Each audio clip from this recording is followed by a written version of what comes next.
For years, drivers have been following a simple rule: inflate your tires to 32 pounds per square inch and forget about it. It is printed on stickers, repeated by mechanics, and passed down from parent to new driver like gospel. But what if that number, the one you have trusted your entire driving life, is quietly costing you money, destroying your tires, and in certain conditions, putting your life at risk? Here is what nobody tells you. 32 pounds per square inch is not a universal truth. It is a starting point that most drivers treat as a permanent setting. And the difference between understanding that and ignoring it can mean the difference between a tire that lasts 60,000 miles and one that fails at 30,000.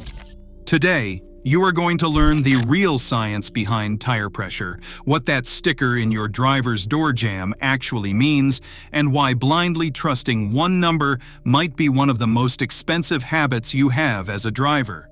And at the end, I will reveal the single biggest tire pressure mistake that almost every driver makes, one that silently destroys your fuel economy and your tire life at the same time, often for years without a single warning.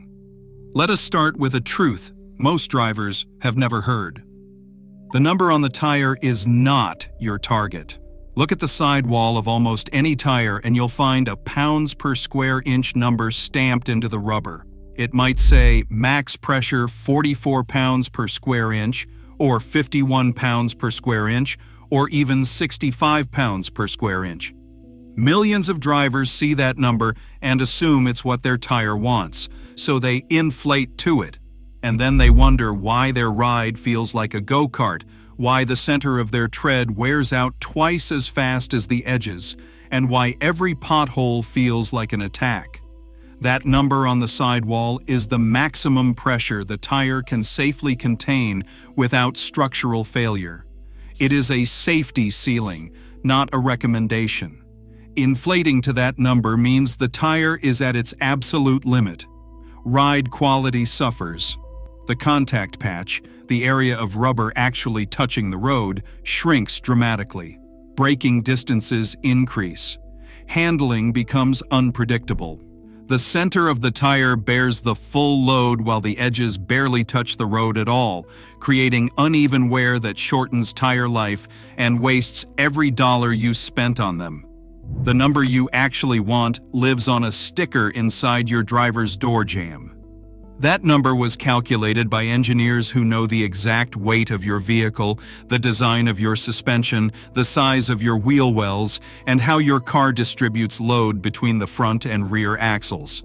It is specific to your car, not to your tire brand, not to your tire size, not to any universal standard, your car. Why 32 pounds per square inch became a myth. So where did this number come from?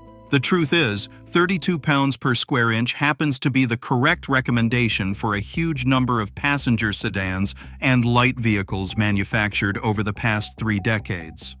It is accurate for a lot of cars. And because it is accurate for a lot of cars, it got repeated so often that drivers started treating it as a rule rather than a coincidence. Mechanics recite it. Tire shops print it on service stickers. Gas station air pumps default to it. But sport utility vehicles often require 35 to 38 pounds per square inch. Trucks frequently require 40 pounds per square inch or higher, especially when loaded. Sports cars sometimes specify different pressures front and rear to tune handling balance. Electric vehicles, which are significantly heavier due to battery packs, often require higher pressures to manage the added load. Minivans, crossovers, and full-size sedans all have their own specifications that may or may not land near 32 pounds per square inch. If your vehicle requires 36 pounds per square inch and you have been running 32 for years, you have been driving on underinflated tires every mile, every day. What underinflation actually does to your tire. This is where the real damage lives, and it is happening in a way most drivers never see. When a tire is underinflated, its sidewalls flex more than designed. The tire bulges outward along the bottom, and instead of the tread laying flat against the road, the center lifts slightly while the outer edges carry too much load. This is called shoulder wear, one of the most common tire damage patterns mechanics see, and one of the most preventable. But the visible wear is just the beginning. Every rotation of an underinflated tire generates heat. Not enough to feel, not enough to smell, but enough to matter. The rubber compounds that give your tire strength and flexibility are temperature sensitive. Repeated heat cycles weaken the internal structure of the tire. The steel belts inside begin to fatigue. The bond between the tread and the carcass slowly degrades. And one day, without any warning, no wobble, no noise, no gradual change, the tire fails, sometimes at speed. In 2020, the National Highway Traffic Safety Administration estimated that tire-related crashes contributed to roughly 612 fatalities annually in the United States. Underinflation was identified as a significant contributing factor. These are not freak accidents. These are the downstream consequences of ignoring tire pressure for months or years. The temperature problem nobody explains. Here is the part that truly catches most drivers off guard, and it is something that happens twice a year to almost everyone. Tire pressure changes with temperature. For every 10 degrees Fahrenheit drop in ambient temperature, tire pressure drops by approximately 1 pound per square inch. That sounds minor until you do the math. In many parts of the United States, the temperature difference between August and January can exceed 80 degrees. That's 8 pounds per square inch of pressure loss due to temperature alone. Before you have driven a single mile or experienced any natural leakage, the loss is already there. A tire set to 32 pounds per square inch in August could be sitting at 24 pounds per square inch in January, and the driver who has not checked it will never know because the tire still looks fine to the naked eye. A tire loses roughly 20% of its pressure before it looks noticeably flat. This is why checking tire pressure once and forgetting it is a habit that quietly destroys tires and fuel economy across every winter season.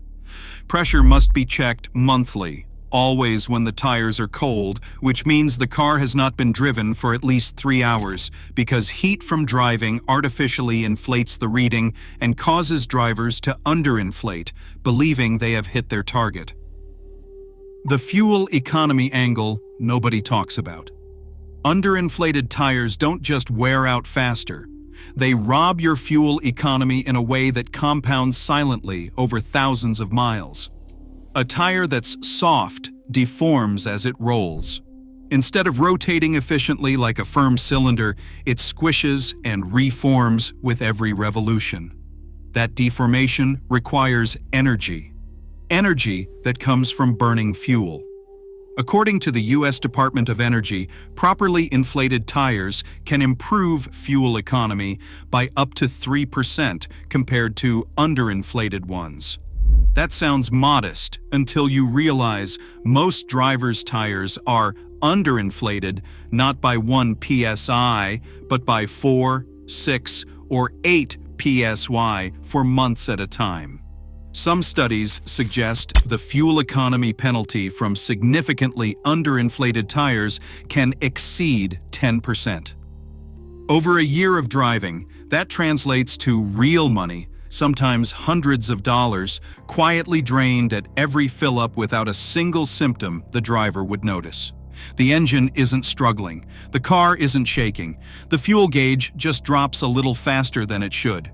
And like every other hidden inefficiency in a modern vehicle, the car compensates and keeps moving, masking the cost while it accumulates. Overinflation is the opposite mistake, and it has its own consequences. Some drivers, after learning about the dangers of underinflation, then make the opposite error. They inflate well above the recommended pressure, believing a firmer tire must be a better tire. It is not. Overinflation creates a contact patch that is too small and too rigid. The center of the tire bears nearly all of the vehicle's load, while the edges lift away from the road. Center tread wear develops quickly, sometimes visibly within a few thousand miles. But the deeper problem with overinflation is handling. An overinflated tire has less grip because less rubber is touching the road. In wet conditions, that reduced contact patch dramatically increases stopping distance. In evasive maneuvers, the tire's ability to absorb sudden lateral force is compromised. The ride becomes harsher, which transmits more stress to suspension components over time. Wheel bearings, tie rods, struts, accelerating wear on parts that cost far more to replace than tires do. There is no benefit to exceeding your vehicle's recommended pressure. More pressure is not more safety. It is a different kind of risk with a different failure mode. The TPMS trap. Since 2008, every passenger vehicle sold in the United States has been required to include a tire pressure monitoring system, commonly known as TPMS. Most drivers believe this system keeps them safe. What it actually does is far more limited than they realize, and this misunderstanding may be the most dangerous tire myth in circulation. The TPMS warning light is required by federal regulation to illuminate when a tire drops 25% below the vehicle's recommended cold inflation pressure. If your vehicle calls for 36 PSI, the light will not come on until a tire drops to 27 PSI. That is a 9 PSI deficit. That is a tire that is already generating excess heat on every drive, already wearing unevenly, already costing you fuel economy, and your dashboard shows nothing but silence. TPMS is an emergency alert system, not a maintenance tool. It exists to warn you of a dangerously flat tire, not to confirm your tires are properly inflated. The driver who relies on TPMS and checks pressure only when the light comes on is operating inside a false sense of security for most of the year. The only accurate tool is a quality tire pressure gauge, digital or dial style, used monthly on cold tires compared against your door jamb specification and adjusted as seasons change. That 5-minute habit is what the TPMS light will never replace. The number one tire pressure mistake. Throughout everything we've covered, one pattern appears over and over. Drivers set their tire pressure once and never revisit it. They inflate at a shop or at a gas station or after buying new tires, and they treat that moment as permanent. Months pass. Seasons change. The car drives normally, the TPMS light stays off, and the tires silently drift away from their optimal pressure, losing efficiency, losing lifespan, losing grip. 1 degree of temperature change at a time, one slow molecule of air at a time.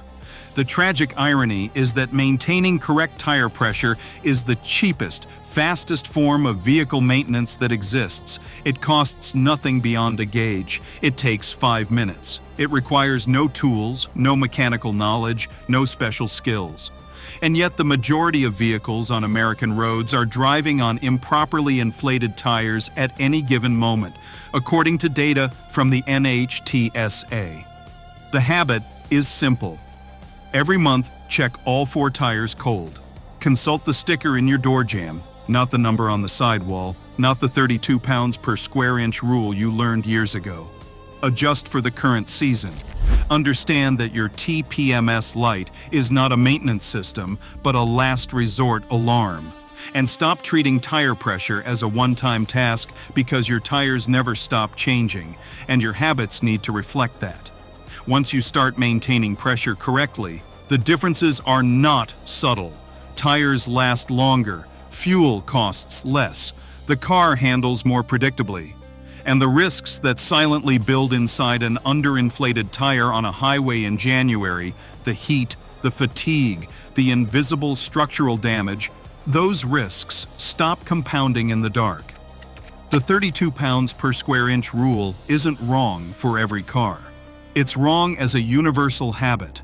And the moment you stop treating it like gospel is the moment your tires finally start working the way they were engineered to. If this changed how you think about something as simple as tire pressure, imagine what else is hiding in plain sight. Subscribe.